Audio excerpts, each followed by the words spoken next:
Tonight, 600 soldiers will jump into the darkness over enemy territory. Their mission? Seize Kharg Island's airfield. Kharg Island processes 90% of enemy oil exports. Control the airfield, and we control the entire Persian Gulf.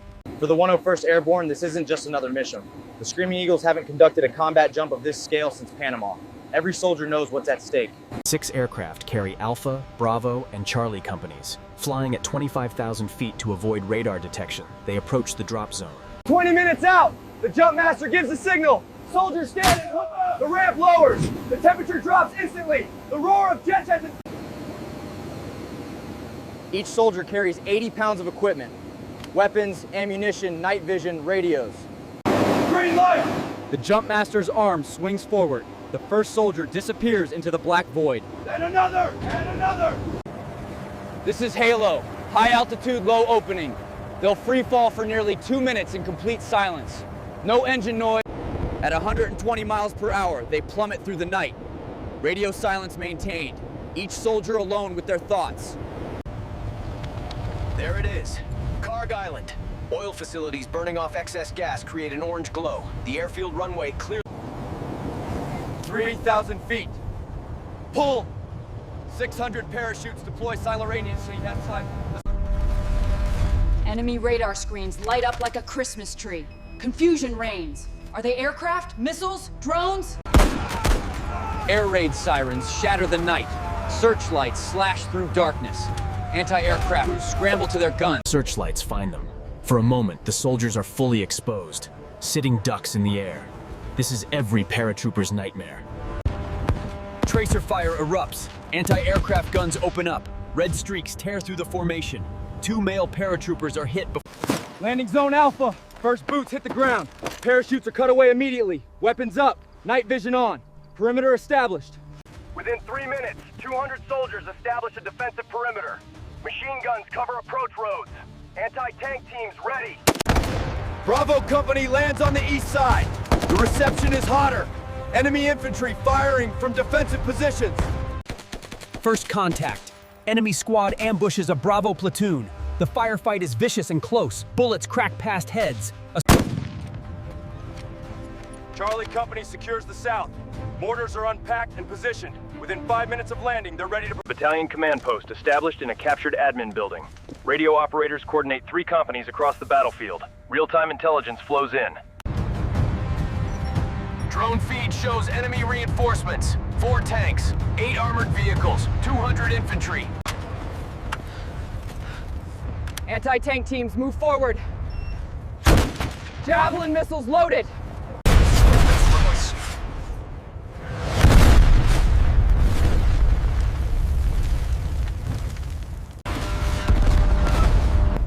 Javelins fire in quick succession. 3 more kills. The enemy armor is detonated. Infantry. Overfly going forward. Alpha Company calls for fire support. Offshore, USS Michael Murphy receives the request. Naval shells arrive. Each projectile weighs 70 pounds and impacts at supersonic speed. With the counterattack destroyed, all 3 companies push toward airfield. Fire and movement in advance. Bravo Company assaults the control tower. Breach charge blows the door. Flashbangs disorient defenders. Room by room, floor by floor, they clear the building. The airfield is ours. Runways are cleared of obstacles. Defensive positions established. But the mission isn't over. Charlie Company advances on the oil facilities. Intelligence warned the enemy might try to destroy them rather than let them fall into our hands. In a maintenance building, they find 30 civilian oil workers. Foreign nationals held hostage for weeks. The enemy island commander surrenders. She's escorted to the command post for interrogation. Her radio is still active. 2 hours after the initial jump, the first C-130 lands. Reinforcements arrive. Medical teams. The cost, 11 killed in action, 34 wounded. Every name will be remembered, every family notified, every sacrifice honored. The strategic impact is immediate. 90% of enemy oil exports pass through Kharg Island. Dawn breaks over Kharg Island. The Screaming Eagles watch the sunrise. Exhausted, dirty. Over Over 300 enemy combatants are processed as prisoners of war. They're provided water, food, and medical care according to Geneva Convention. Intelligence teams exploit captured materials, enemy battle plans, communications codes, defensive positions across the region. Engineers fortify the island. The enemy will try to take it back. Counter-landing operations are expected within 48 hours. Civil affairs teams assess the oil facilities. Surprisingly little damage. Within days, they could be operational under coalition control. Embedded journalists document the operation. The story will be told worldwide. Images of American paratroopers securing Kharg Island will dominate news cycles. The White House Situation Room receives real-time updates. The president is briefed. The operation is a success. Orders are issued for follow-on operations. Allied forces coordinate. British Royal Marines will reinforce the garrison. French Special Forces will conduct follow-on raids. Australian ships patrol the approaches.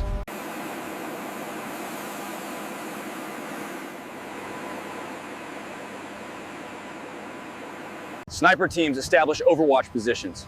From concealed hides, they monitor approaches. Range cards prepared. Wind calls calculated.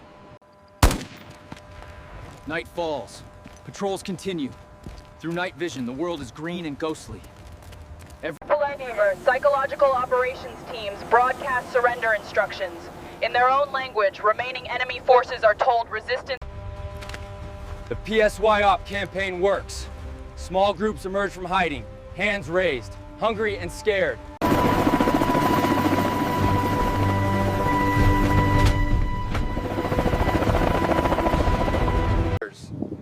The chaplain holds services. Battlefield crosses honor the fallen. 11 heroes who will never go home. Reconnaissance drones maintain constant surveillance. Every approach covered, every boat tracked, every vehicle identified. Special forces discover the enemy's underground command bunker. Communications equipment still operational. Maps showing positions across the region. This is joint warfare. Army paratroopers seize the ground. Navy provides gunfire support and logistics. Air Force F-35s patrol overhead. Air superiority is absolute.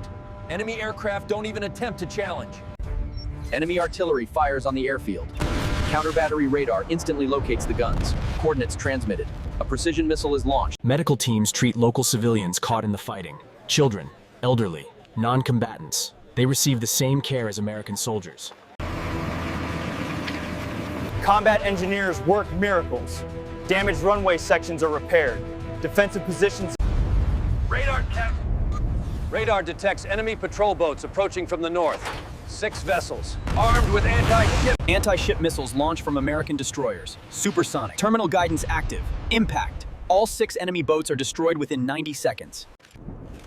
EODTs clear mines. The enemy planted them to slow our advance. Each mine is marked, approached carefully. The battalion commander briefs company commanders. Phase 1 complete. Airfield secured. Phase 2, consolidate control of entire island. Clear remaining enemy. Secure infrastructure. All 3 companies conduct sweep operations, building by building, sector by sector. Belgian Malinois working dogs sniff for explosives and hidden enemy. Signal intelligence monitors enemy communications. We hear their confusion, their desperation, their orders to counterattack. Force protection measures are implemented.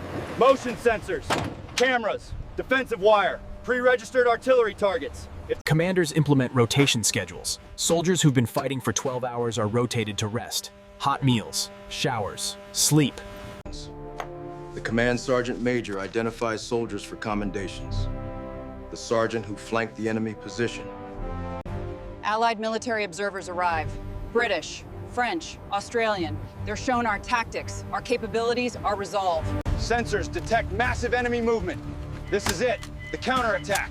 500 enemy soldiers supported by armor and artillery. American artillery fires first. We know where they're staging. Shells rain down on their assembly areas. Vehicles destroyed. The surviving enemy forces hit our defenses. Machine guns open up. Mortars drop on their heads. Anti-tank missiles destroy their vehicles. The enemy retreats. What's left of them? 200 casualties, dozens captured. Their best effort failed. Kharg Island will not be retaken. Strategic analysts assess the operation. Objectives achieved. Casualties acceptable. Strategic impact. Soldiers call home. Voices crack with emotion. I'm okay. I love you. I miss you. Warriors are also husbands, fathers, sons. Enemy propaganda claims they've repulsed the invasion.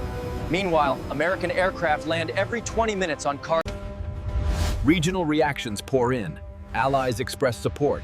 Neutral nations recalculate. Enemy allies grow.